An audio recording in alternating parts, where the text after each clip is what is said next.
mo, yung nakikinig, baka hindi nyo alam yan, yung typographical grammar or anything that has nothing to do with what the intent of the law or Congress wants.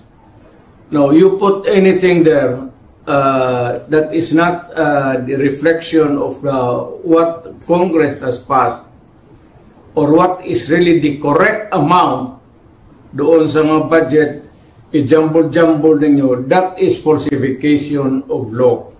Perjury yan or whatever, perjury, forgery, and it can only amount to one thing. Alam mo ano? Criminal action. You can all go to jail for that. At kung ano, ako ang binigyan ng trabaho to follow up these things and ganito ang lumabas, my God, you will all go to jail. Mabigat yan. Public document na yan.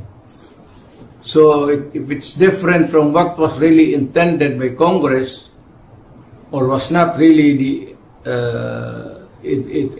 true an accurate copy as passed by Congress, that is falsified or forgery. In which case, mamili ka lang, forgery, falsification, or jail. Alin dyan sa tatlo, papasok sa iyo. Mr. President, bilang dati hong prosecutor, magaling na abogado, dating paulo, can they argue that what they did nung blinangko, can they put up as a defense na there is a proper delegation ng kanilang duty sa kanilang secretariat o kaya sa kanilang technical working group na binigay nila na kayo na lang ang maglagay ng figure at inaprubahan na namin in principle yung mga items diyan. These are the things that cannot be delegated, especially the amounts. Hindi mo pwedeng biro-biro yan. It must be exact. Nandiyan po lang sa Congress paglabas niyan, if the amount is 1 million, it's 1 million. Hindi mo pwedeng sabihin na kayo na mag-correct dyan 1,200,000 or make the corresponding inaccuracies or sabihin mo yung anong pinag-usapan na dito after the law was passed. You cannot correct it by yourselves. It has go to the main body or to the person who was the authority to define and characterize the law. Kung ibigay mo yan dyan sa inyo, at most inyo is typographical error or maybe mistakes in spelling. But you cannot change the germane topic of the... That's not allowed by law. That's a very dangerous thing. Tinkering with itong batas natin. Because it could change, it could be serious, and it could put the trouble in the system dito sa ating separate of powers ng Supreme Court, Judiciary, and the President. Bawal yan. Talagang hindi pwede yan. Baski na and or, bantayan ninyo yan. And or, iba yan. Hindi yan pwede na you'll just look up to the sky and say, you just try to discern if it was really the intent of siguraduhin mo doon sa records. Pagkinig ka kung anong pinagsasabi ng mga lawmakers doon, or what is the intent, or what is really this spoken words. Mahirap kang kayo dito sa baba. You are not, hindi naman ako minamaliit ko kayo. Dito kayo sa baba, aside from the lawmakers, do not pretend to know. And do not pretend to guess what is right and what is wrong, and what is true and what is false. talagang accurate yan. Refer to the records, and if you cannot get it from the, kung hindi masyado klaro, then you listen to the recorded history doon sa Congress. Marami namang stenographic notes dyan eh. Hindi lang may isang tao dyan. May stenographic notes ang Senate, the individual senator, and yung report ng Congress itself.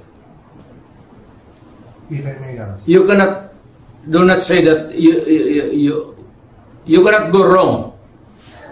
Hindi ka pwede sa'yo magkamali ka. There's so many records to refer to or get into the what is really the accurate and true whatever it is that is to be placed there in the document, whether it is a law, resolution, or an official document. Thank you, sir. Attorney Dela, is there anything you wish to add in the discussion? yes, actually earlier, when Congressman Ungab showed me these documents, I was honestly in total shock. Tama yung sinabi ni Presidente that all the figures in the enrolled bill for the General Appropriations Act for the President to sign should be accurate.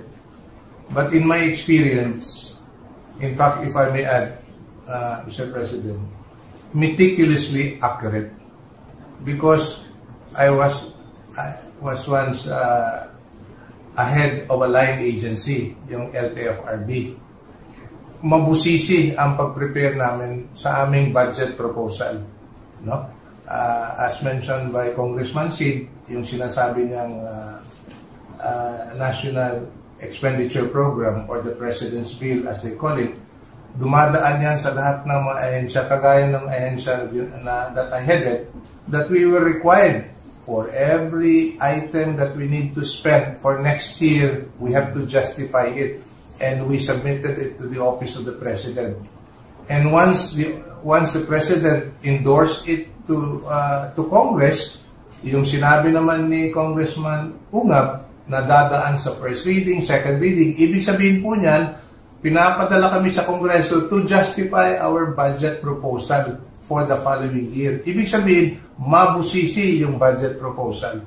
Kaya talagang I was really in shock when I said, kung mabusisi pala yung proseso, pagdating sa dulo, blanco. Paano nangyari? Hindi talaga pwede yan. Hindi talaga pwede. That's in plain, that's bullshit. Either somebody there is stupid or more stupid than the others. Huwag mong gawain niya because it carries with it a lot of legal consequences. Isa dyan yung mapriso ka. And you cannot escape the rigors of scrutiny kasi dadaan ng maraming papel.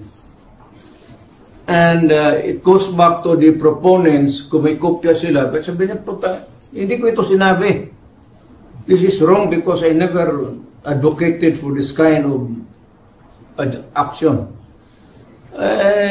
Malikot ang papel sa gobyerno. So, do not try to, for those enterprising or whatever you want, wag mong gawain niya kasi talagang kung sa opisina kita, barilin kita. Totoo. Para mo akong pinahiya. At pagtawanan ako ng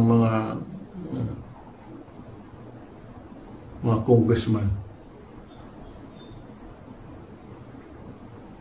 So, mabuti yung alam ninyo.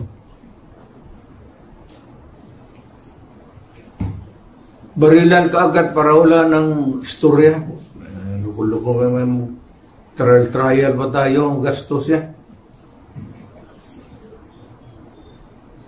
Yes, Congressman Sid, would you like to actually, this is already my 15th year